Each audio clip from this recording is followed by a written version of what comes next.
Sometimes the most helpless among us reveal the greatest courage in the darkest moments. When 7-year-old Lark loses her parents in a mining accident, the town of Brimstone Gulch decides to auction her off like property. The crowd laughs and bids while the little girl stands barefoot and defiant on a wooden block. Then Baruch, Bear Cullin, a 62-year-old mountain man, steps forward. With a voice like thunder, he growls, "Leave her alone!" and scoops the child into his arms. The townspeople don't take kindly to being challenged. Now Bear and Lark are running for their lives through the wilderness, hunted by angry men with rifles. But can an old warrior's protective heart overcome a lifetime of loneliness when an entire town wants revenge? Before we jump back in, tell us where you're tuning in from, and if this story touches you, make sure you're subscribed, because tomorrow I've saved something extra special for you.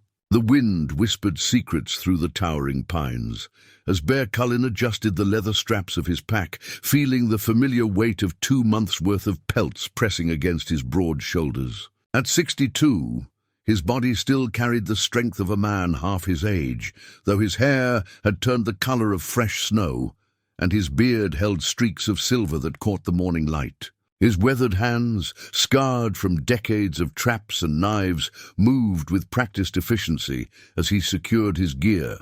This was his ritual, the seasonal descent from his mountain sanctuary to the world below. For 15 years, he had made this journey twice a year, trading furs for supplies and provisions that would sustain him through the long months of solitude. The high country had become his refuge after a lifetime of tracking men who didn't want to be found. A profession that had earned him a reputation throughout the Northern Territories as the most relentless hunter alive. But those days were behind him now. The man they had once called the Ghost, for his ability to appear and disappear without a trace, had chosen to become exactly that, a ghost who haunted only the peaks and valleys where eagles nested and wolves sang their ancient songs. The trail down from Eagle's Rest was treacherous, carved into the mountainside by generations of miners and trappers who had learned to respect the unforgiving terrain. Bear's boots found purchase on stones worn smooth by countless passages, his movements sure and steady despite the steep descent. His horse, a sturdy Mustang named Thunder, followed behind with the patient resignation of an animal that had made this journey many times before. As the elevation dropped, the air grew warmer and carried new scents, wood smoke, horse manure, and the unmistakable smell of unwashed humanity that marked the approach to civilization. Bear's jaw tightened involuntarily. These twice-yearly excursions into the world of men always left him feeling like a wolf among sheep. His senses overwhelmed by the noise and chaos of human society. The trail wound through a grove of aspens whose leaves rustled like whispered prayers in the breeze. Here, Bear paused to let Thunder drink from a clear mountain stream, taking the opportunity to check his ancient pocket watch, a gift from his commanding officer after the war between the states. The brass had tarnished, and the chain had been mended more times than he could count, but it still kept perfect time. According to its steadfast hands, he would reach Brimstone Gulch by midday. Memories drifted through his mind, like smoke from a dying campfire. He had been 27 when he first came to these mountains, fleeing demons that had nothing to do with the law and everything to do with the kind of violence that followed a man like a shadow. The war had ended, but for soldiers like Bear, the war never truly ended. It just moved from battlefields to the wilderness of the soul. His father had been a hard man, quick with his fists and quicker with his belt. Bear had learned early that survival meant becoming harder than whatever tried to break you. The military had channeled that hardness into something useful, teaching him to track, to hunt, to kill when necessary. But it had also taught him something else, that sometimes the only way to protect the innocent was to become something they would fear. Thunder snorted and lifted his head from the stream, water dripping from his muzzle. The horse's ears were pricked forward, alert to some sound or scent that Bear's human senses had missed. Bear strained to listen, his hand instinctively moving to the bowie knife at his belt. Then he heard it, the distant sound of voices carried on the wind. Too far away to make out words, but close enough to recognize the tone of excitement.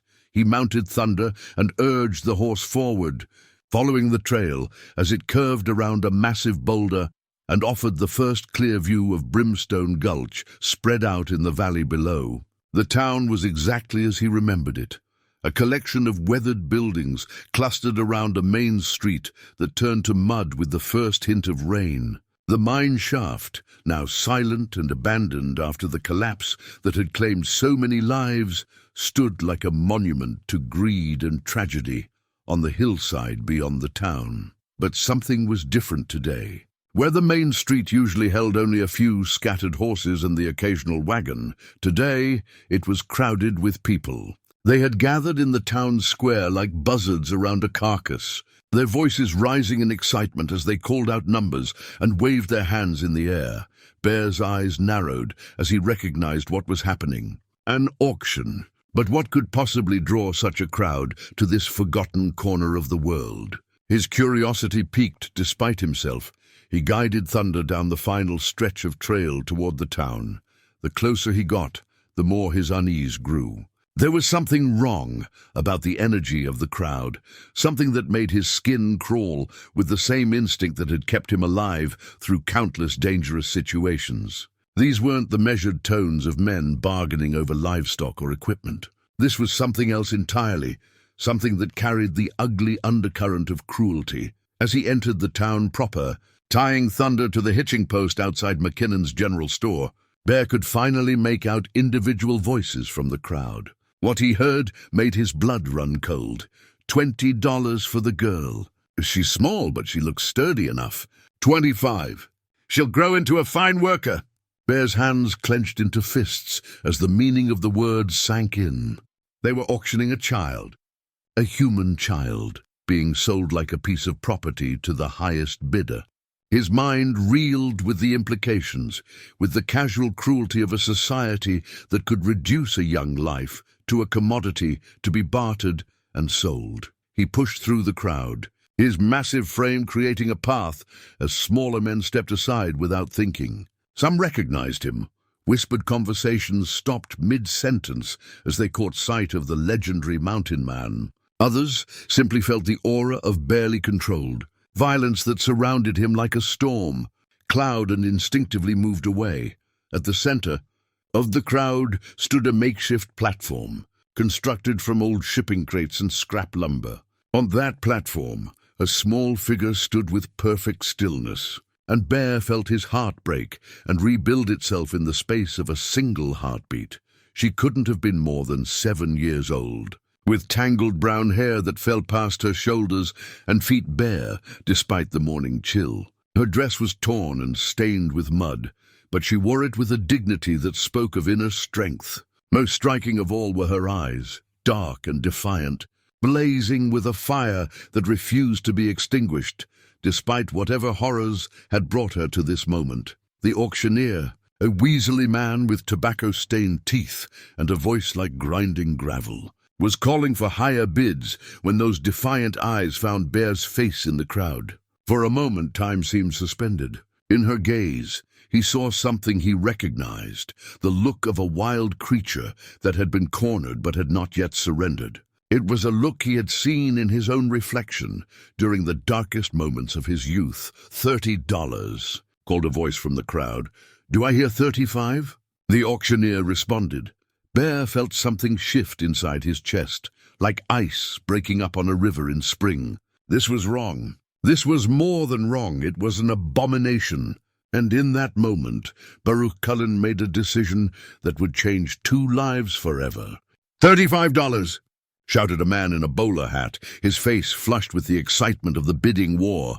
Bear's vision tunneled, the sounds of the crowd fading to a distant murmur as he focused entirely on the small figure standing on the auction block. The child, Lark, he would later learn her name, had not moved during the entire proceedings. She stood with her chin raised, her dark eyes scanning the crowd with the wariness of a wild animal surrounded by predators. Around her neck hung a small silver locket, tarnished with age, but catching the occasional glint of sunlight. It was the only thing about her that spoke of better times, of a life before this moment, when human decency had apparently abandoned this forsaken town. "Do I hear 40?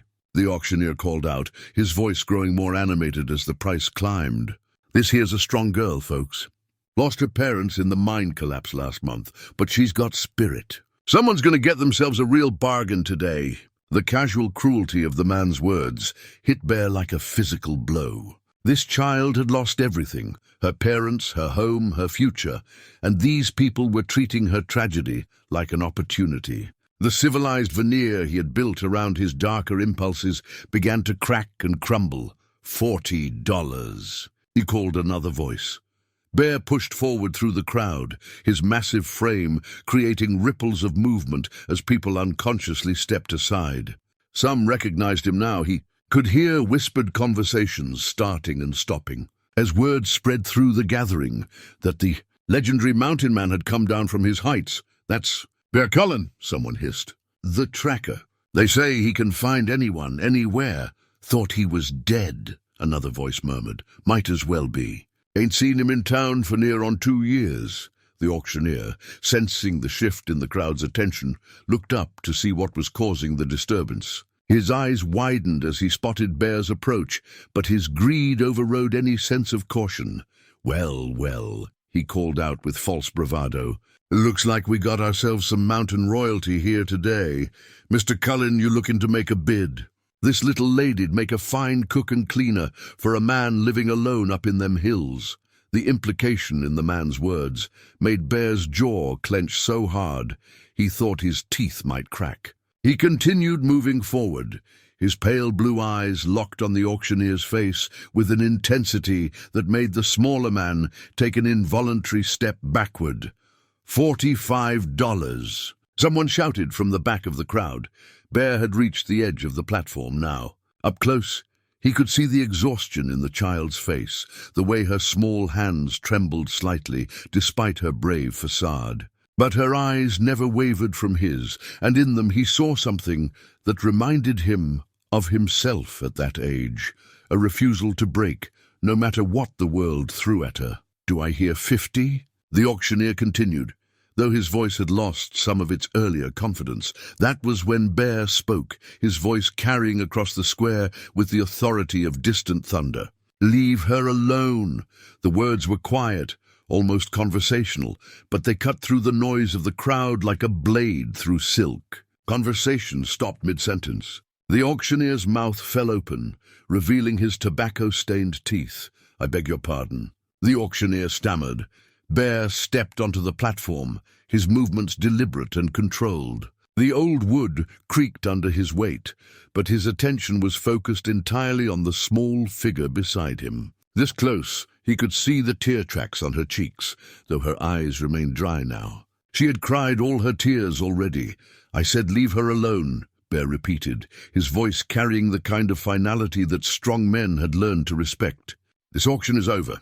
The auctioneer's face flushed red. "Now see here, mister. This is a legal proceeding. The girl's got no family, no one to care for her. Town council voted to—" "I don't care what the town council voted," Bear interrupted, his eyes never leaving the child's face. "I'm taking her." A murmur ran through the crowd, a mixture of shock and outrage. Someone called out, "You can't just take her. There's a process." Bear finally looked away from the girl to survey the faces surrounding the platform. What he saw there, the greed, the casual cruelty, the complete absence of human compassion, confirmed everything he had come to believe about the world of men. "Watch me," he said simply. Before anyone could react, Bear scooped the child into his arms. She was lighter than he had expected, all sharp elbows and knobby knees, but she didn't struggle or cry out. Instead, she wrapped her thin arms around his neck and held on, as if she had been waiting her entire life for someone to carry her away from this nightmare. The crowd erupted in angry shouts. "Stop him!" someone yelled. "He can't do that!" Sheriff Briggs, a thin man with a weak chin and shifty eyes, pushed through the crowd toward the platform. "Now hold on there, Cullin. You can't just walk off with town property." Bear's laugh was like the growl of a predator. "Town property?" He shifted the child's weight so she was secure in one arm, his other hand moving to rest on the handle of his Bowie knife. "This is a little girl, not a piece of furniture. She's an orphan, with no means of support," Mayor Caldwell called out, his politician's voice trying to sound reasonable. "The town has a responsibility to find her proper placement." "Proper placement," Bear repeated, his voice dripping with contempt. "You mean the highest bidder." He stepped down from the platform, the crowd parting before him like water before the prow of a ship. The child's face was buried against his shoulder now, and he could feel the rapid beating of her heart against his chest. "This ain't over, Cullin," Sheriff Briggs called after him. "You can't just ride out of here with her." Bear paused at the edge of the square and turned back to face the crowd. In that moment, every person present would remember exactly how he looked. A giant of a man with ice-blue eyes and silver hair, holding a small child like she was the most precious thing in the world. "Try to stop me," he said quietly, and something in his tone made even the bravest men in the crowd take a step backward. Then he was walking toward the hitching post where Thunder waited, his long strides eating up the distance. Behind him, the crowd was already breaking apart, some heading for the saloon to drink away their shock, others clustering around Sheriff Briggs and Mayor Caldwell in heated conversation. Bear lifted the child onto Thunder's back, then swung up behind her.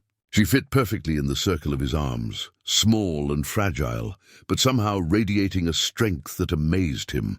As he gathered the reins, she spoke for the first time, her voice barely above a whisper. "Thank you." 2 simple words, but they hit Bear with more force than any bullet ever had. He looked down at the top of her head, at the tangled brown hair that needed washing, and the thin shoulders that needed warming, and felt something stir in his chest that he hadn't felt in over 30 years. "What's your name, little one?" he asked gently. "Lark," she whispered. "Lark Emerson?" "Well, Lark Emerson," Bear said, as he turned Thunder toward the mountain trail. "I think it's time we got you home." Behind them, the town of Brimstone Gulch was already buzzing with plans for pursuit. But Bear Cullin had faced worse odds before, and now he had something worth fighting for. The first rule of survival in the wilderness was simple: never travel the same route twice when someone might be following you. Bear knew this lesson as deeply as he knew his own name. But carrying a 7-year-old girl changed everything about the equations of escape and evasion. Thunder's hooves found purchase on the rocky trail that led north from Brimstone Gulch, away from the main roads and into the labyrinth of canyons and ridges that Bear knew better than any living man. Lark sat silent in front of him, her small body rigid with exhaustion and shock. Every few minutes she would turn her head slightly, as if checking to make sure he was still there, that this wasn't another cruel dream from which she would wake to find herself back on that auction block. The brass compass in Bear's vest pocket, a relic from his military days, pointed steadily north, but he wasn't following its guidance today. Instead, he relied on landmarks that existed only in his memory, the lightning-split pine that marked the entrance to Devil's Canyon, the 3 boulders, arranged like sleeping giants, that indicated the hidden trail to Whispering Falls. As they climbed higher into the mountains, the air grew thin and cold. Bear felt Lark shiver against him and shrugged out of his heavy coat, wrapping it around her small frame. It dwarfed her completely, but she pulled it tight and breathed in deeply, as if drawing comfort from his scent. "Are they following us?" she asked, her voice barely audible over the wind. Bear's keen eyes scanned the trail behind them. No dust clouds yet, no glint of metal in the afternoon sun. But that didn't mean they weren't coming. "Probably," he said honestly. "But we've got a good head start, and I know these mountains better than they know their own backyards." She nodded solemnly, accepting his words with the gravity of someone far older than her years. "My papa used to say the mountains keep their own counsel. He said they'd protect the righteous and swallow up the wicked." "Your papa sounds like a wise man," Bear said gently. "What happened to him, child?"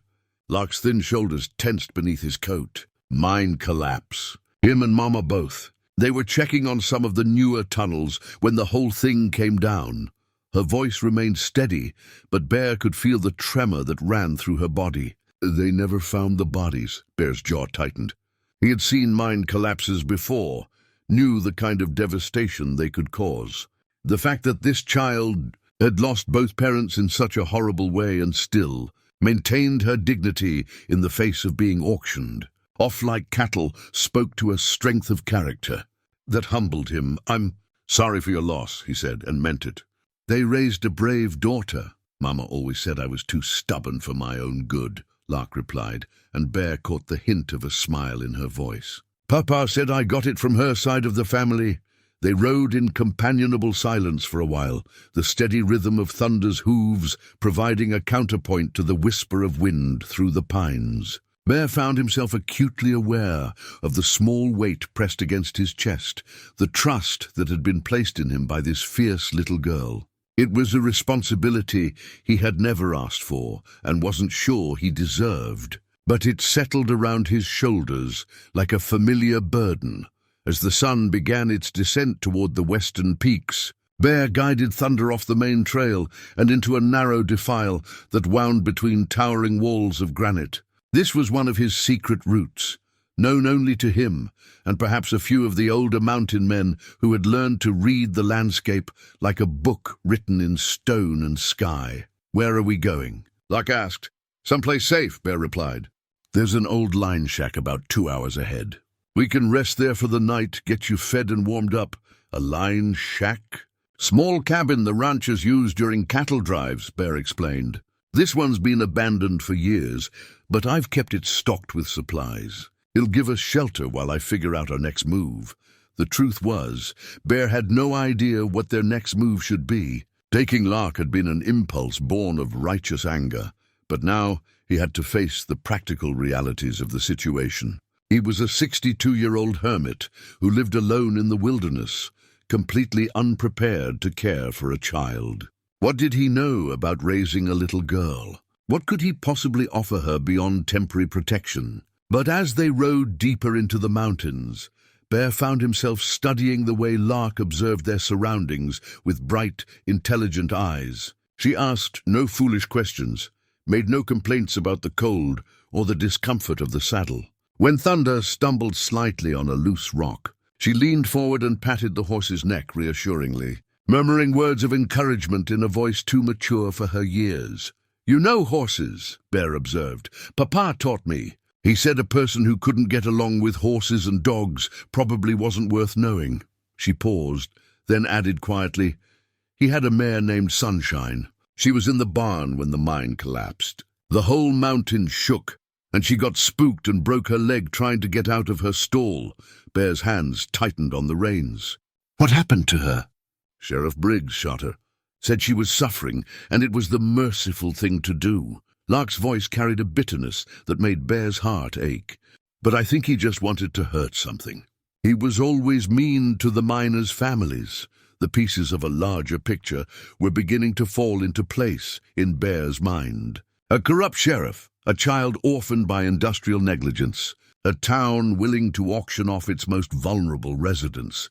It painted a picture of moral decay that made his stomach turn. Behind them, the sound of distant voices carried on the wind. Bear reined in Thunder and listened carefully, his trained ear passing the echoes that bounced off the canyon walls. At least 6 men, maybe more, and they were moving fast. The pursuit had begun in earnest. "Hold tight," he said to Lark, and urged Thunder into a faster pace.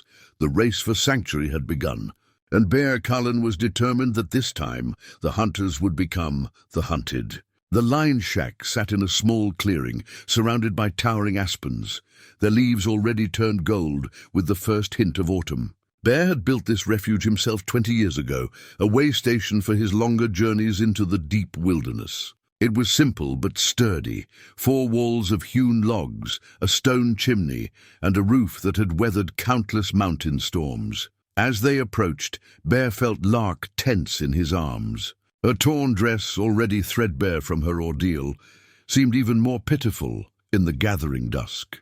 The fabric was little more than rags now, stained with mud and tears, but she wore it with a dignity that broke his heart. This child had lost everything, her parents, her home, her security, yet she faced each new challenge with a courage that humbled him. "It's not much," Bear said as he lifted her down from Thunder's back, "but it's warm and dry." Lark looked around the clearing with the careful assessment of someone who had learned not to trust in the permanence of shelter. "It's nice," she said quietly. "Papa always said a roof over your head and food in your belly were blessings not to be taken for granted."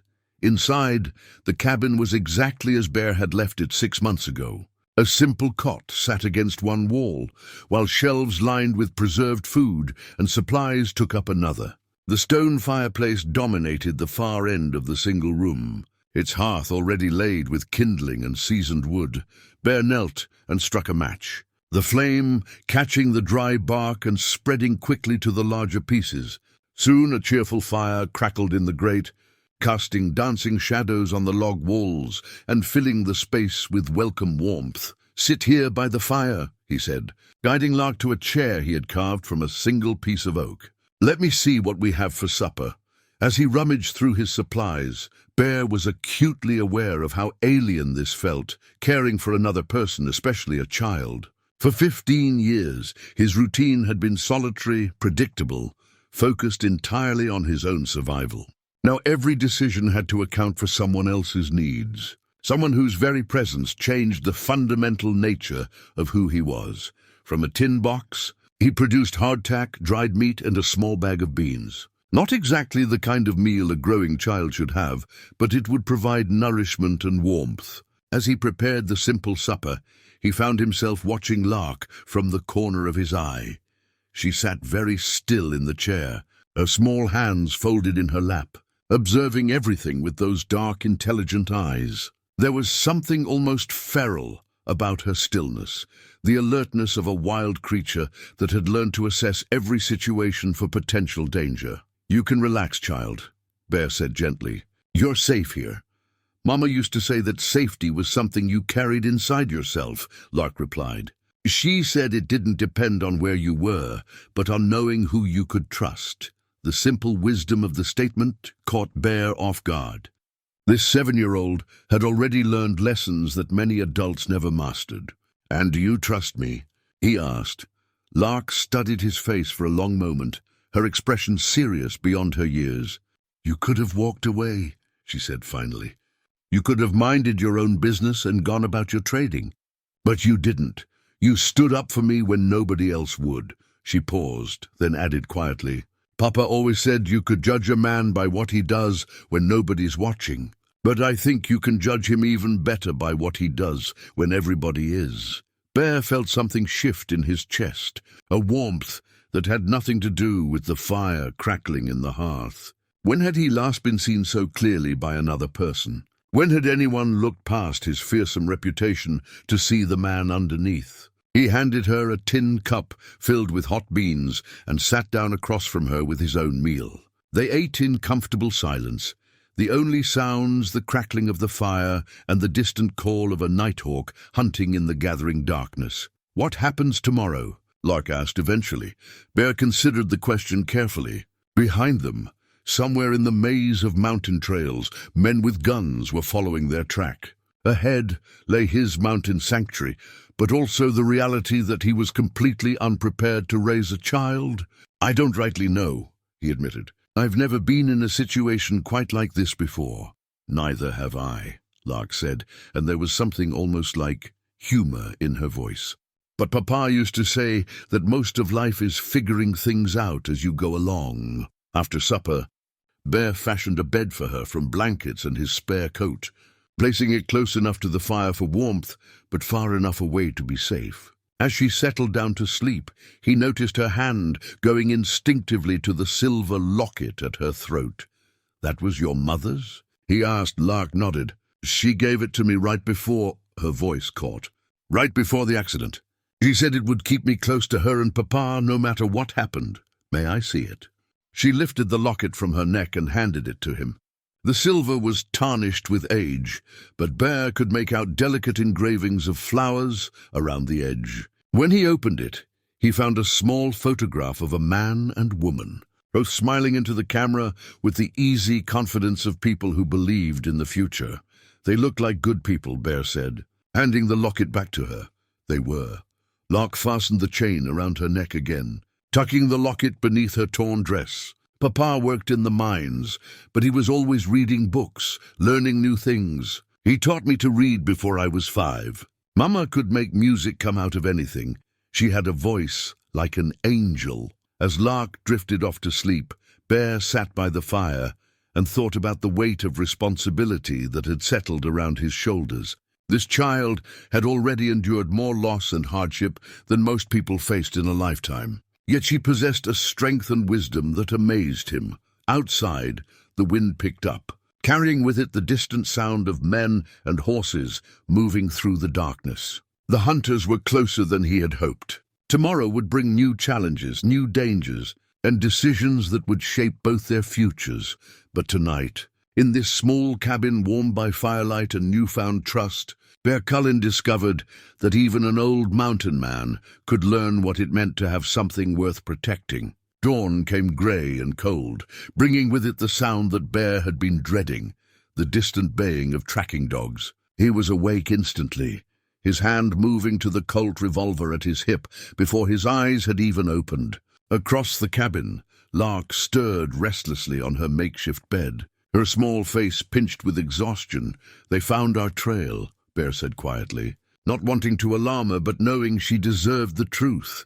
Lark sat up, instantly alert despite having slept poorly.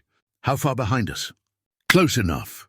Bear was already moving, gathering supplies and checking his weapons. "We need to move, and we need to move fast." As they prepared to leave, Bear made a decision that went against every instinct for self-preservation he had developed over 62 years of life. Instead of taking the direct route to his mountain stronghold, he led Lark deeper into the wilderness, toward a place he had hoped never to see again. The abandoned Silver Point mine had been closed for over 30 years, its tunnels flooded, and its buildings left to rot in the mountain air. But Bear remembered it for different reasons. This was where he had brought his own father's body after. The old man had finally drunk himself to death in a rampage of violence that had left Bear's mother barely clinging to life. That had been in 1863, when Bear was barely 20 years old and the country was tearing itself apart in civil war. He had enlisted the very next day, desperate to escape the ghosts that haunted the mountains of his childhood. But the war had only created new ghosts, different kinds of violence that followed him like shadows. "This place feels sad," Lark observed as they approached the mine buildings, their weathered wood grey as old bones in the morning light. Bear glanced down at her, surprised by her perceptiveness. "It is sad. A lot of people died here one way or another. Like my parents' mine. Different kind of dying," Bear said carefully. "But death leaves its mark on a place, leaves something behind that sensitive people can feel." They sheltered in the old assay office, a stone building that had survived better than the wooden structures around it. As Bear built a small fire to warm them, he found himself studying Lark's face in the flickering light. There was something about her that reminded him of his mother, not in appearance, but in the way she carried herself with quiet dignity, despite having every reason to surrender to despair. "Tell me about your father," Lark said suddenly. The question caught Bear off guard. In all his years of solitude, no one had ever asked him about his family, about the man who had shaped him through violence and neglect. "Why do you want to know about him?" "Because you look sad when you think nobody's watching," she said with the devastating honesty of a child. "The same kind of sad I feel when I think about Mama and Papa, but different too. Like you're sad and angry at the same time." Bear was quiet for a long moment, watching the flames dance in the small hearth. Finally, he reached into his vest pocket and withdrew a tarnished military medal, its ribbon faded with age. "This belonged to my father. Mexican War, 1847. He was a hero, according to the citation. Saved his whole company from an ambush." "But," Lark prompted, sensing there was more to the story.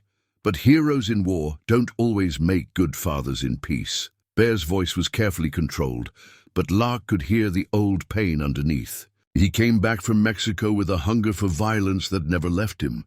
My mother bore the worst of it, but I got my share too. Lark moved closer to him, her small hand reaching out to touch the medal. Is that why you live alone? Because you're afraid you might be like him. The question struck Bear like a physical blow. In all his years of self-examination, all his careful analysis of his own motivations, he had never articulated it so simply. But this 7-year-old child had seen straight to the heart of his greatest fear. Maybe, he admitted.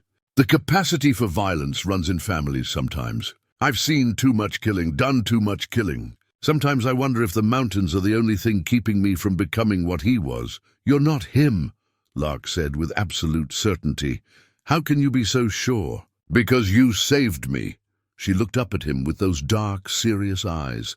A man like your father wouldn't have cared about one little girl being sold at auction. He would have walked away, but you didn't. You saw something wrong and you stopped it.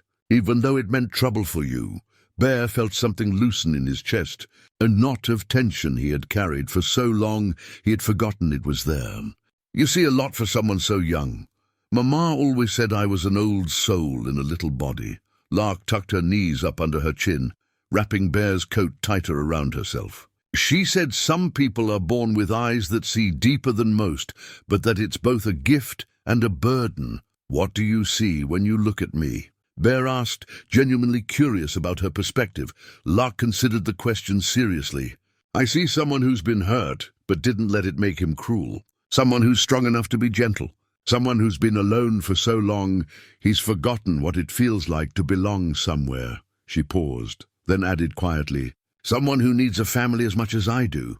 The simple truth of her words hit Bear harder than any physical blow ever had. For 15 years, he had told himself that his solitude was a choice, a noble sacrifice to protect the world from his darker impulses. But this child had seen through his carefully constructed defenses to the lonely truth underneath. I don't know how to be a father, he said. The admission torn from somewhere deep in his soul. I don't know how to be a daughter to someone who isn't my papa, Lark replied. But maybe we can figure it out together. Before Bear could respond, the sound of voices echoed off the canyon walls, closer now, much closer. He moved quickly to the window, peering through a crack in the shutters. Below in the valley, he could see riders approaching the mine complex. At least 8 men with rifles and the lean, hungry look of professional trackers. Time to go, he said quietly. They slipped out the back of the assay office, Bear leading Lark through a maze of abandoned equipment and collapsed buildings toward the mine entrance itself. The tunnel mouth yawned before them like the entrance to hell, black water reflecting what little light penetrated the depths.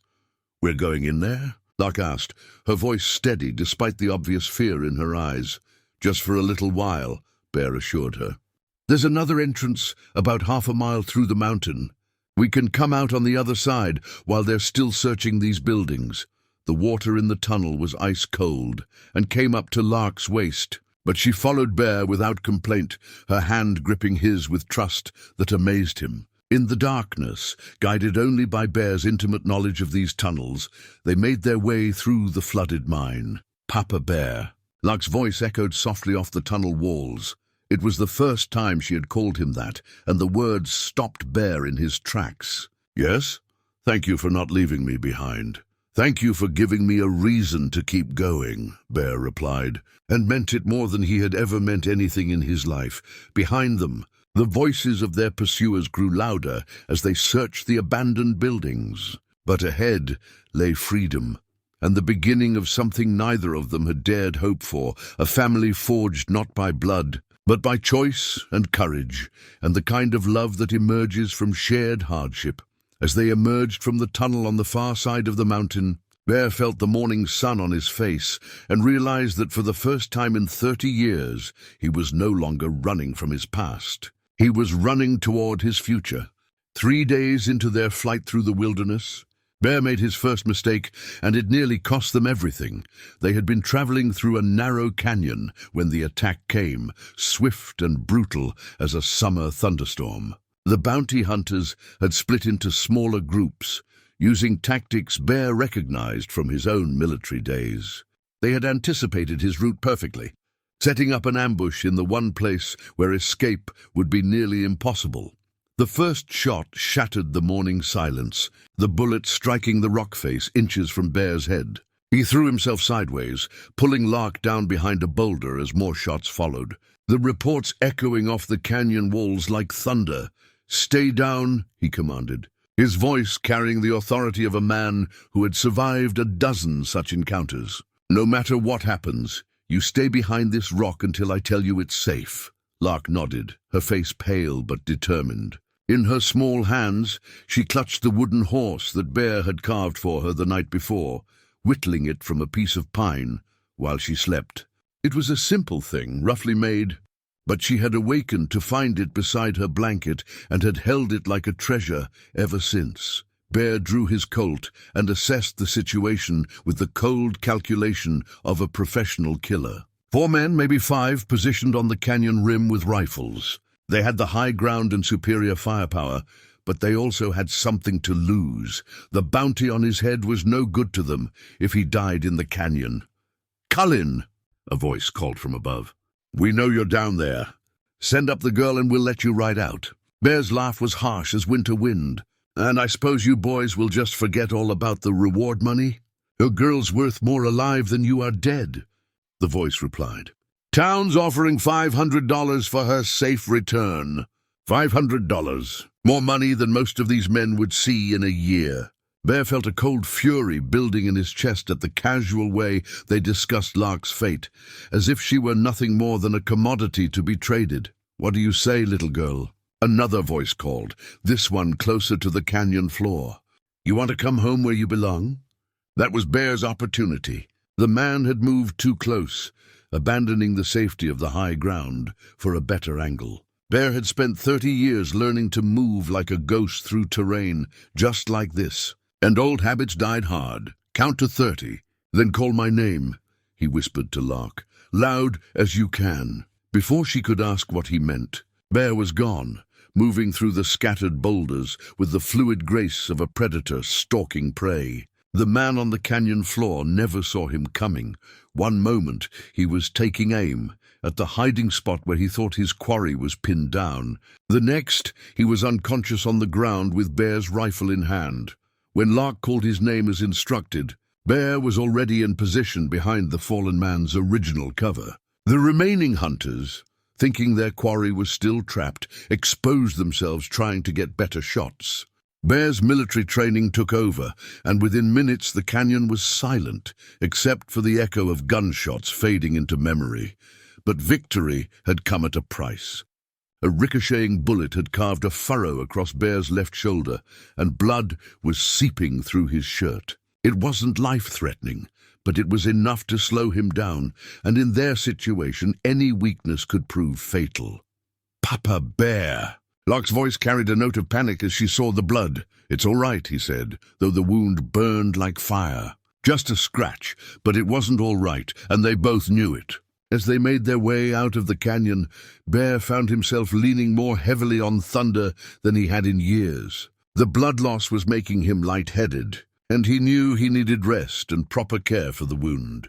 That evening, as they sheltered in a grove of aspens beside a clear mountain stream, Lark surprised him by taking charge of his medical care. She had torn strips from her already tattered dress to make bandages, and she cleaned the wound with water heated over their small fire. "Mama taught me," she explained, as she worked with careful, gentle hands. "She said a woman needed to know how to tend wounds, especially living in mining country." Her touch was surprisingly sure for someone so young, and Bear found himself studying her face in the firelight.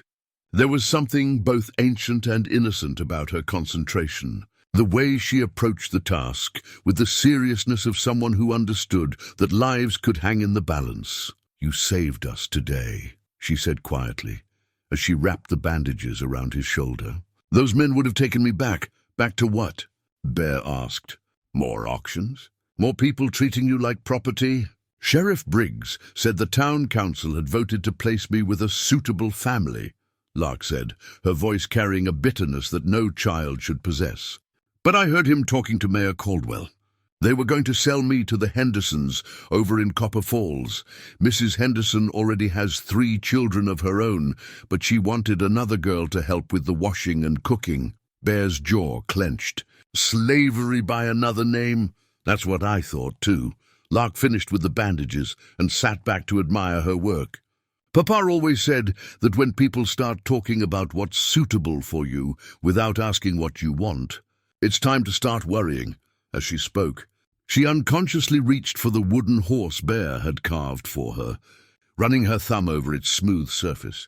The simple toy had become her talisman, something to hold on to when the world seemed too big and frightening. "Why did you make this for me?" she asked suddenly. Bear considered the question. "I don't rightly know," he admitted. "Just seemed like something you should have. Something that was yours and nobody else's, like a family." The question hung in the air between them, like smoke from their dying fire. Bear looked at this remarkable child who had already endured more loss than most adults, who faced each new day with courage that shamed him, and felt something shift permanently in the region of his heart. "Like a family," he agreed quietly. Above them, the first stars were appearing in the darkening sky, and somewhere in the distance, a wolf sang its lonely song to the moon. But for the first time in either of their lives, neither Bear nor Lark felt alone. It was the glint of brass in the dying firelight that changed everything.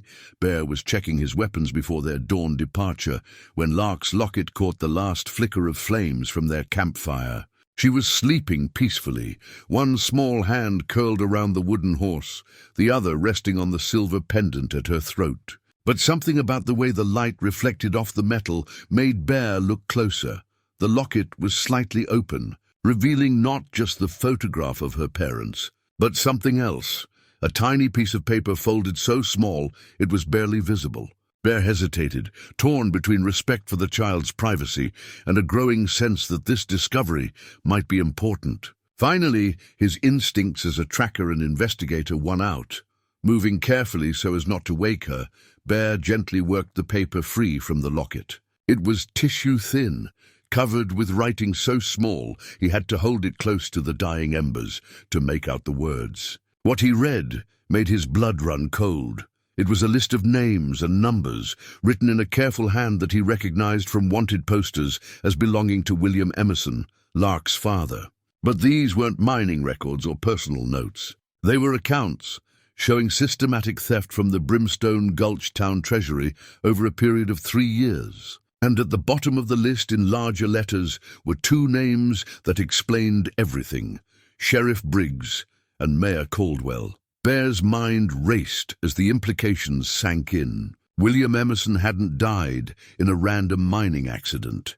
He had been murdered to keep him quiet about what he had discovered. The mine collapse had been deliberately triggered, killing not just Emerson but his wife as well, ensuring that their secret would die with them. Except it hadn't died. Lark's mother, in her final moments, had hidden the evidence in the one place no one would think to look: a child's locket, passed down as a keepsake. The men hunting them weren't just angry townspeople seeking to reclaim their property. They were killers, trying to cover up murder and theft on a massive scale. As if sensing his attention, Lark stirred and opened her eyes. "Papa Bear, what's wrong?" Bear looked down at the fragile piece of paper in his hands, then at the trusting face of the child who had already lost everything. How could he tell her that her parents hadn't died in an accident but had been murdered? How could he explain that the very people charged with protecting the town had been stealing from it, and that her father had died trying to expose their crimes? "Lark," he said gently, "I need to ask you something important. Before the mine collapsed, did your father seem worried about anything? Did he mention any problems at work?" Lark sat up, instantly alert, despite having been awakened from deep sleep. "He was scared," she said quietly. "The last few weeks before it happened. He kept saying that some things were more important than money, and that a man had to do what was right, even if it meant trouble." "Did he ever mention Sheriff Briggs or Mayor Caldwell?" "He said Sheriff Briggs was a snake who would sell his own mother for the right price." Lark's voice carried the perfect mimicry of her father's tone. And he said Mayor Caldwell was worse because he pretended to be honest, while stealing from the people who trusted him. Bear held out the paper. This was hidden in your locket, behind your parents' picture. Did you know it was there? Lark took the paper with trembling fingers, her eyes growing wide as she tried to make sense of the numbers and names. Papa's handwriting, she whispered. But I can't read all the words. It's evidence that Sheriff Briggs and Mayor Caldwell have been stealing money from the town treasury, Bear explained gently. Your father found out about it, and I think that's why the mine collapsed when it did. The truth hit Lark like a physical blow. Her small face went white, and for a moment Bear thought she might faint. Then her jaw set with a determination that reminded him forcibly of her father's photograph. They killed them, she said, her voice steady despite the tears beginning to track down her cheeks. They killed Mama and Papa to keep them quiet, Bear nodded grimly. And now they're trying to kill us for the same reason. That's why they've been so determined to get you back, not because the town wants you, but because you're the only witness left. The implications were staggering. Everything Bear had assumed about their situation was wrong. They weren't just fugitives from an angry mob. They were witnesses to murder, carrying evidence that could hang two of the most powerful men in the territory. The stakes had just escalated beyond anything he had imagined. What do we do? Lark asked, and Bear was amazed by the courage in her voice. This 7-year-old child had just learned that her parents were murdered, that she was being hunted by killers. And her first thought was not of fear, but of action. Bear studied the paper again, his military mind already working through the strategic implications. We need to get this evidence to the federal marshals in Denver. It's the only way to ensure justice for your parents and safety for us. But that's 3 days' ride from here, Lark pointed out. And they'll be watching all the main trails. Then we don't take the main trails. Bear's voice carried the confidence of a man who had spent decades navigating impossible situations.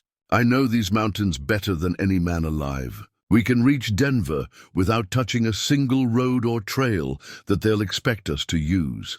But even as he spoke, Bear knew it wouldn't be that simple. Briggs and Caldwell had resources, men, money, and the authority of their positions. They could deputize every drifter and bounty hunter in 3 territories, offering rewards that would bring killers out of the woodwork like wolves smelling blood.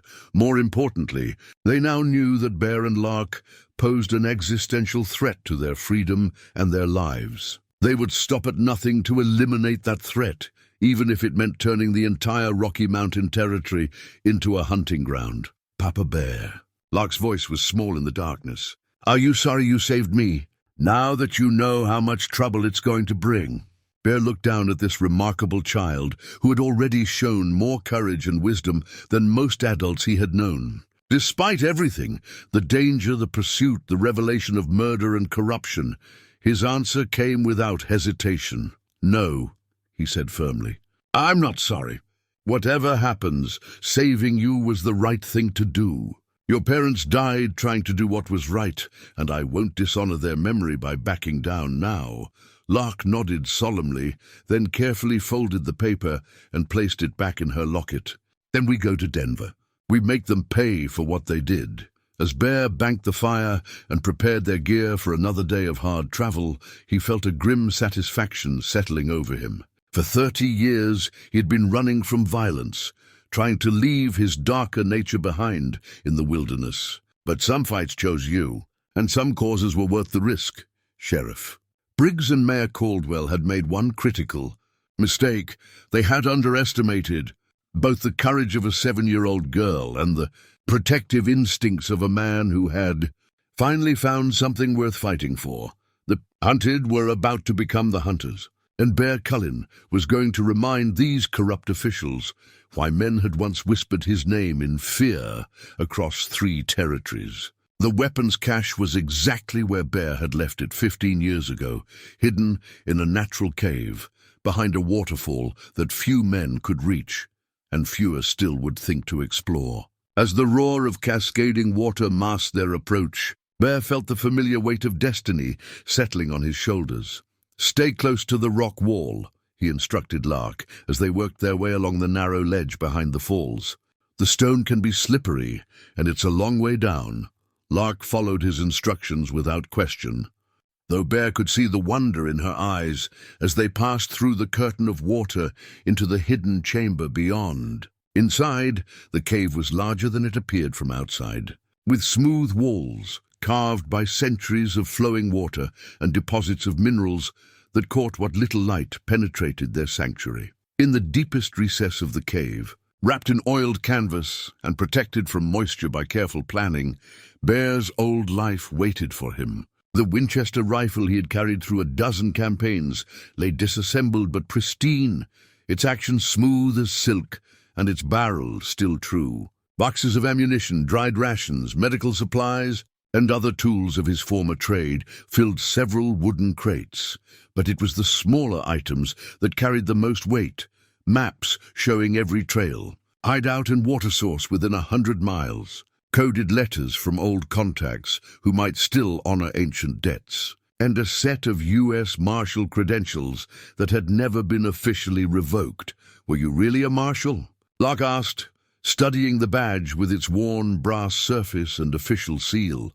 "For a time," Bear replied, checking the rifle's mechanism with the automatic precision of long practice. "After the war, before I decided that civilized society and I didn't get along so well." "Why did you stop?" Bear was quiet for a moment, assembling the rifle with movements so smooth they seemed almost like a dance. "Because I realized I was better at hunting men than I was at understanding them. And that kind of skill can eat away at your soul if you're not careful. But now you're going to hunt again. Now I'm going to protect what matters." Bear looked directly at her, his pale blue eyes holding an intensity that made her feel both safe and slightly awed. There's a difference, though it might not seem like much from the outside. As Bear continued his preparations, Lark explored the cave with the natural curiosity of a child. She found more evidence of his mysterious past, a citation for valor from the territorial governor, newspaper clippings describing the capture of notorious outlaws, and a photograph of a younger Bear standing with a group of men in martial uniforms. "You look different," she observed, studying the photograph. "Sadder, maybe." "Killing changes a man," Bear said simply. "Even when it's necessary, even when it's justice, it leaves marks that don't show on the surface." "Is that why you live alone? Because you're afraid of what you might become?" The question struck Bear with its directness. This child seemed to see straight through every defense he had constructed over the years, cutting to truths he had spent decades avoiding. "Maybe," he admitted. "Or maybe I was just tired of seeing what men are capable of doing to each other. But you saved me anyway." "Yeah," Bear said, a slight smile touching his weathered features. "I did." As the afternoon wore on, Bear transformed from the gentle mountain hermit Lark had come to know into something altogether more dangerous. He studied maps with the intensity of a general planning a campaign, checking and rechecking routes, distances, and potential ambush points. His movements became more economical, more purposeful, as if he was shedding unnecessary layers of civilization. "Here's what we're going to do," he said finally, spreading a hand-drawn map across a flat rock. "Briggs and Caldwell will have men watching all the main approaches to Denver. They'll expect us to run, to try to sneak through their net like frightened rabbits." Lark leaned over the map, following his finger as he traced possible routes. "But we're not going to run?" "No, we're going to do something they won't expect. We're going to attack." Bear's finger stabbed at a point on the map, marked with careful notation. "There's an old line shack here, about halfway between Brimstone Gulch and the territorial capital. Briggs uses it as a staging area when he's coordinating with federal marshals on manhunts." "How do you know that?" "Because I helped him build the system, back when I thought he was an honest lawman." Bear's voice carried a note of bitter irony. "The irony is that I'm going to use his own procedures against him." "I don't understand." Bear pulled out a piece of paper and began sketching quickly. "Briggs will have sent word to the territorial marshal's office, telling them we're dangerous fugitives who kidnapped you. But he'll also want to control the situation, to make sure any federal marshals who come looking for us end up talking to him first, so he can lie to them." "Exactly." Which means, at some point in the next few days, there's going to be a meeting at that line shack between Briggs and whatever federal authority comes to investigate. Bear looked up from his sketch. That's when we're going to make our move. Both of us? Both of us. I'm going to need your help, Lark. This isn't going to work unless you're brave enough to play your part. Lark straightened her shoulders, unconsciously mimicking Bear's own military bearing. What do you need me to do? Bear spent the next hour explaining his plan, drawing diagrams and rehearsing procedures until Lark could repeat every detail back to him. It was dangerous, more dangerous than anything he had ever asked of another person, let alone a child. But it was also their only real chance to end this pursuit and see justice done for her parents. Are you sure about this? He asked when they had finished their planning. Once we start down this path, there's no going back. We'll be committed to seeing it through to the end. Lark was quiet for a long moment, her small fingers tracing the outline of her locket through the fabric of her dress. When she looked up, her dark eyes held a determination that reminded Bear forcibly of her father's photograph. They killed my parents, she said simply. They're trying to kill us. And they're stealing from people who trusted them to protect the town. She paused, then added with a maturity that broke Bear's heart, if we don't stop them, who will? As evening fell, Bear and Lark prepared to leave their hidden sanctuary. The weapons were cleaned and loaded, the maps studied and memorized, the plan rehearsed until every contingency had been considered. But as they stood at the cave entrance, looking out through the curtain of falling water at the darkening world beyond, Bear felt a moment of profound doubt. He was asking this child to help him orchestrate what amounted to a military operation against armed and desperate men. He was putting her in danger that no 7-year-old should ever have to face. And he was doing it all based on his own confidence in skills that he hadn't used in 15 years. Papa Bear. Lark's voice was barely audible over the roar of the waterfall. Yes, thank you for trusting me to help. Mama always said that the best way to honor people who died for something important was to make sure their sacrifice meant something. Bear looked down at this remarkable child who had already shown more courage than most adults he had known, and felt his doubts evaporate like morning mist. She was right. William and Martha Emerson had died trying to expose corruption and protect their community. The least he could do was ensure their daughter lived to see their killers brought to justice. Your parents would be proud of you, he said quietly. I hope so, Lark replied. But mostly, I just want them to be able to rest in peace. As they slipped away from the waterfall and into the gathering darkness, Bear Cullin felt the familiar weight of purpose settling around him like an old coat. For 30 years, he had used his skills to hunt and kill, first in war and then in the service of law and order. Tomorrow, he would use those same skills for something different, to protect the innocent and honor the dead. The mountain man and the orphaned child moved through the night like shadows, heading toward a confrontation that would test every lesson Bear had learned about courage, justice, and the price of doing what was right. The signal fire blazed against the dawn sky like a beacon of defiance, its smoke rising straight up in the still morning air.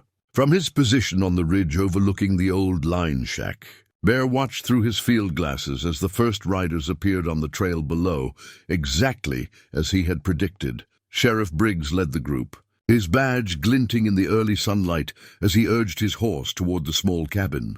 Behind him rode 4 of his deputies, men Bear recognized as the type who asked few questions, as long as the pay was good. But it was the 5th rider who confirmed Bear's strategy, a man in a dark suit with the bearing of federal authority, undoubtedly the territorial marshal sent to investigate the kidnapping of Lark Emerson. Right on time, Bear murmured, lowering the glasses. Beside him, Lark crouched behind a fallen log, her small frame nearly invisible in the camouflaged position Bear had prepared for her. I can see them, she whispered, her voice steady despite the magnitude of what they were about to attempt. The man in the suit, is he one of the good ones? We'll find out soon enough, Bear replied. Remember, wait for my signal. No matter what happens down there, you don't move until I give you the sign we practiced. Lark nodded, her hand moving instinctively to the wooden horse tucked in her dress pocket. The simple carving had become her talisman, a tangible reminder of Bear's care and protection. "I won't let you down, Papa Bear." Bear felt his throat tighten at the trust in her voice. In the days since he had first taken her from that auction block, this remarkable child had become the center of his world. The thought of putting her in danger went against every protective instinct he possessed, but there was no other way to ensure her long-term safety.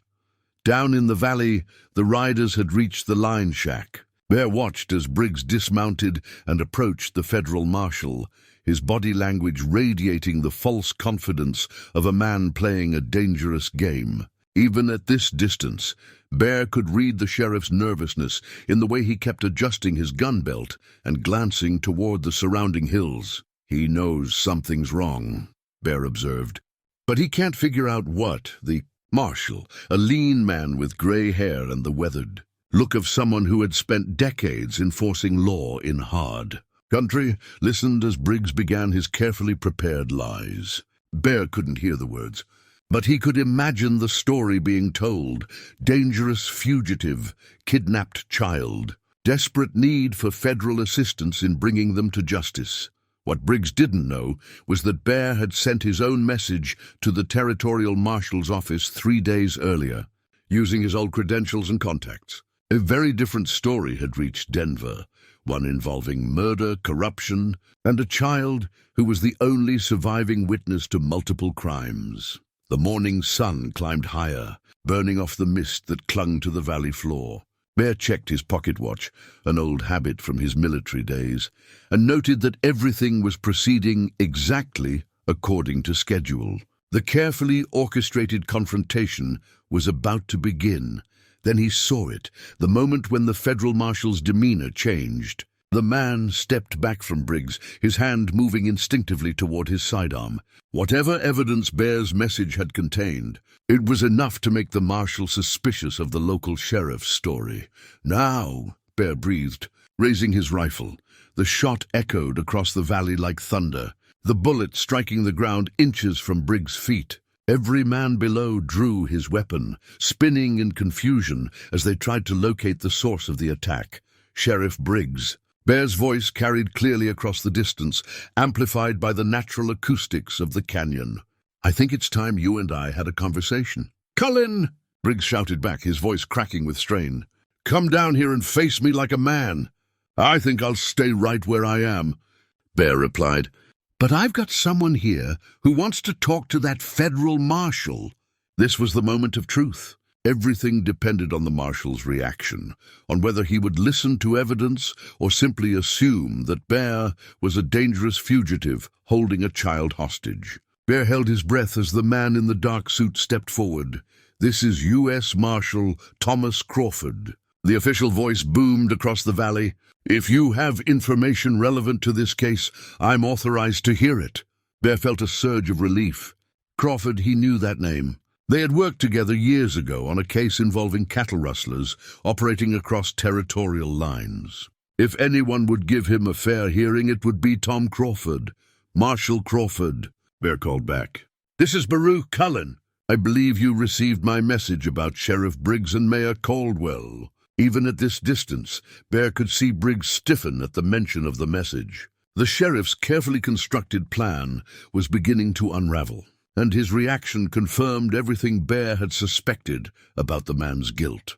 The stage was set for the final confrontation, and Bear Cullin was determined that this time justice would prevail.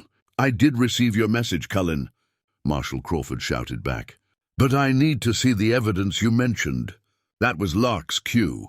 Bear watched with a mixture of pride and terror as the small figure emerged from her hiding place, walking down the hillside with the dignity of someone far older than her 7 years. In her hands, she carried her mother's locket, opened to reveal the carefully folded paper that contained the proof of Briggs' crimes. "Don't let her get to him." Briggs snarled to his deputies, his mask of false authority finally slipping completely. "She's got something that belongs to us." But Marshal Crawford raised his hand, stopping the deputies in their tracks. "Stand down! I want to hear what the child has to say." Lark walked steadily toward the group of men, her small voice carrying clearly in the morning air. "Marshal Crawford, my name is Lark Emerson. My parents were William and Martha Emerson, and Sheriff Briggs murdered them to keep them from exposing his crimes." "That's a lie." Briggs exploded, his face flushing red with panic and rage. "She's been brainwashed by that killer on the ridge. The girl doesn't know what she's saying." "I know exactly what I'm saying," Lark replied, her voice steady and sure. "And I have proof." She held out the locket, and Marshal Crawford stepped forward to examine its contents. As he read the paper that William Emerson had hidden in his daughter's most precious possession, his face grew grim with understanding. "This is detailed documentation of systematic theft from the town treasury," Crawford said, his voice carrying the authority of federal law. "Sheriff Briggs, you're under arrest for embezzlement and—" "No!" Briggs screamed, drawing his pistol. "I won't let everything I've built be destroyed by a dead man and his brat." The shot rang out before anyone could react, but it wasn't Briggs who fired. Bear's rifle spoke from the ridge, and the sheriff's gun went spinning from his hand, his wrist shattered by the precisely placed bullet. But Briggs wasn't finished. With his good hand, he lunged for Lark, trying to use her as a human shield. "I'll kill her," he shouted. "I'll kill her before I let her testify against me." That was when Lark proved that courage could come in the smallest packages. Instead of cowering or crying, she stepped directly into Briggs's reach and drove the wooden horse that Bear had carved for her directly into the corrupt sheriff's wounded wrist. Briggs howled in pain and fury, his grip loosening just enough for Lark to twist away. In that instant, Marshal Crawford's own weapon was in his hand, trained steadily on the sheriff's chest. "It's over, Briggs," Crawford said quietly. "Stand down." But desperation had driven the sheriff beyond reason. With a roar of rage, he reached for the backup gun at his ankle, only to find himself staring down the barrel of Bear's rifle as the mountain man appeared at the edge of the clearing like an avenging spirit. "I wouldn't," Bear said conversationally, his voice carrying the kind of calm menace that made strong men reconsider their choices. "The marshal might hesitate to shoot an unarmed man, but I won't." For a moment time seemed suspended. Briggs crouched with his hand inches from his hidden weapon. Marshal Crawford kept his pistol trained on the sheriff's center mass, and Bear's rifle never wavered from its target.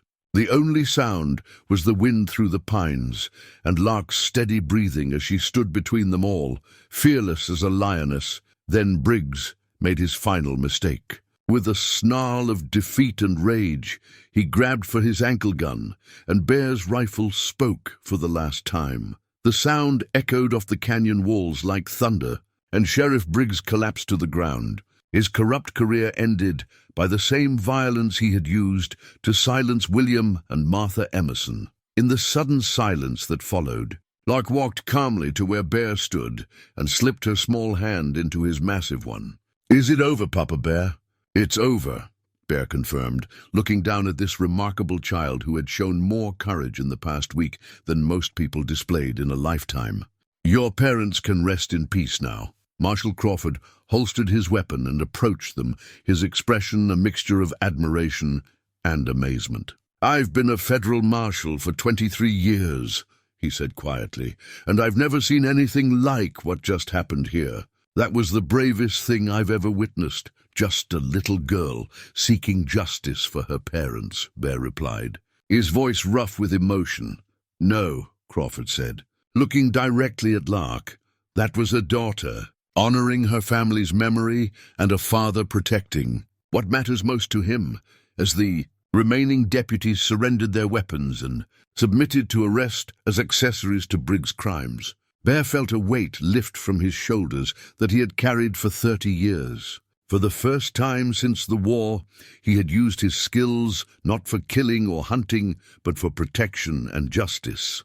"What happens now?" Lark asked, still holding tightly to his hand. Bear looked down at her upturned face, at the trust and love shining in her dark eyes, and felt his heart swell with the emotion he had thought lost forever. "Now we go home," he said simply. "We go home and build the life your parents would have wanted for you." 6 months later, the sound of laughter echoed across the mountain meadow where Bear and Lark had built their new home. It was a different kind of laughter than either of them had known before, the easy, comfortable sound of a family that had found its rhythm. The homestead deed sat framed on the mantelpiece of their sturdy log cabin, a legal document that represented far more than property ownership.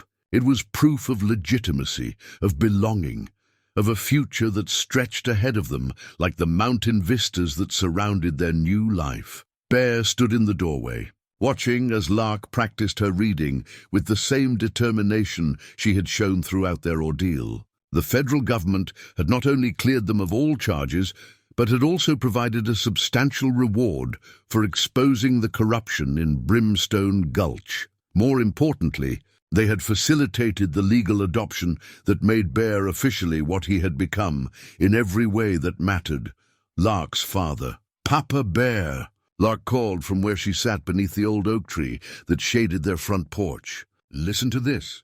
She began reading aloud from one of the books that Marshal Crawford had sent them from Denver, her voice clear and confident as she navigated the more difficult passages. Bear marveled at how quickly she was learning, how hungrily she absorbed every lesson he could teach her about reading, writing, and the practical skills needed for mountain life. But it wasn't just Lark who had changed over these months. Bear could feel the transformation in himself, the gradual softening of edges that had been hardened by decades of violence and solitude. The constant alertness that had once been necessary for survival had given way to something more peaceful. Though he remained vigilant enough to keep them both safe, their closest neighbor, old Henrik Larsson, had ridden over from his ranch that morning to help Bear finish the barn they were building. The Norwegian immigrant had been suspicious at first. Mountain hermits with mysterious pasts and adopted daughters were natural subjects for gossip and wariness. But Lark's natural charm and Bear's quiet competence had gradually won the old rancher over. "She's going to need schooling soon," Henrik observed as they worked together, fitting the heavy roof beams into place. "Smart child like that, she deserves proper education," Bear nodded, though the thought of sending Lark away to school filled him with unexpected anxiety. They had been through so much together, had forged such a strong bond through shared hardship, that the idea of separation seemed almost unbearable. "There's talk of starting a school in Cedar Falls," Henrik continued. "Community's big enough now to support a teacher. Girl could ride over 3 days a week, be back home the same day." The suggestion made sense, and Bear knew that Lark's education was too important to be limited by his own capabilities. But watching her now, seeing how she had blossomed in the security of their mountain sanctuary, he wondered if she was ready for the complexities of community life. As if sensing his thoughts, Lark looked up from her book and smiled, the same radiant expression that had sustained him through their darkest moments. "Papa Bear, did you know that some birds migrate thousands of miles every year, but they always come back to the same place to nest?" "Is that so?" "The book says it's called sight fidelity," she continued, sounding out the unfamiliar words carefully. "It means they're loyal to the place that feels like home." Bear felt his throat tighten with emotion. This remarkable child, who had lost everything and found the courage to help him seek justice for her parents' murder, was teaching him about the meaning of home with the casual wisdom that seemed to come naturally to her. "I think I understand," he said quietly. That evening, as they sat together on the porch watching the sunset paint the peaks in shades of gold and crimson, Luck brought up a subject that had been on both their minds. Marshal Crawford's letter said that Mayor Caldwell was sentenced to 10 years in territorial prison, she said, her voice carefully neutral. "Justice served," Bear replied, though they both knew that no amount of punishment could bring back William and Martha Emerson. "Do you think Mama and Papa would be proud of what we did?" Bear looked down at this child who had become the center of his world, who had taught him that courage could be gentle and strength could be protective rather than destructive. "I think they would be amazed by how brave their daughter turned out to be, and I think they would be grateful that she found someone who loves her as much as they did." Lark leaned against his shoulder, her small hand still clutching the wooden horse he had carved for her during their flight through the wilderness. The simple toy had become a symbol of their bond, of the moment when a lonely mountain man had discovered what it meant to have a family. "I'm glad you saved me," she said quietly. "I'm glad you saved me back," Bear replied, and meant it more than he had ever meant anything in his life. As the stars began to appear in the darkening sky, Bear thought about the journey that had brought them to this moment. A chance encounter at a corrupt auction had led to a cross-country pursuit, a dangerous confrontation with killers, and ultimately to the kind of redemption he had never dared hope for. The mountain man, who had spent 15 years hiding from the world, had discovered that some things were worth coming out of hiding to protect. And the orphaned child who had lost everything had found not just a guardian, but a father who would move mountains to keep her safe. Tomorrow would bring new challenges: Lark's education, the gradual integration into the growing community, the 1,000 small decisions that came with building a life together. But tonight, sitting on the porch of their home, with the vast wilderness stretching out before them, Bear Cullin and Lark Emerson had everything they needed. They had each other, and they had finally found their way home.